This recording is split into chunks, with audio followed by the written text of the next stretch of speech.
Hello everyone, it's Chris Pratt back again with a new topic in West Virginia divorce.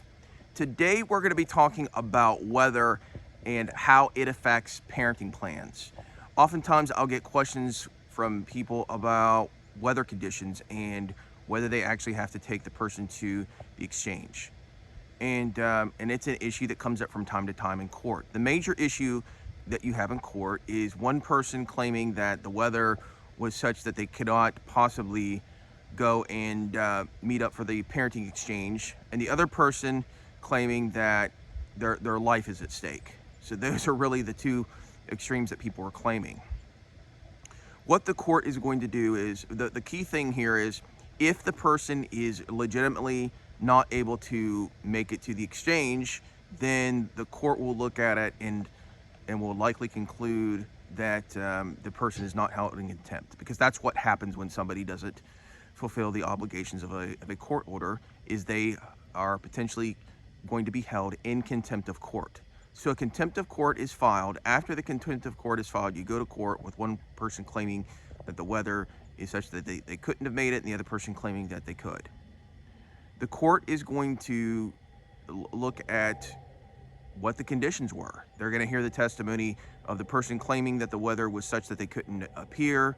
The other person is going to claim that the person is just a liar and there's no reason they shouldn't have done the exchange. And the court will have to decide. Even if the person sides in favor of the person claiming that there was a legitimate reason for the exchange not to happen, courts are very, very inclined towards granting the other person some sort of make-up time. It's unfortunate that we actually have to get to this point on these cases where people are making claims like that in court, but sometimes it gets to that point. So the court will have to sort it out. Once the court sorts it out, they'll make a determine whether the person is held in contempt of court. As we've talked about in other videos, the remedies for contempt of court include incarceration as well as potentially attorney fees. It's more likely that a person is going to be awarded attorney fees or something along those lines, or possibly fines.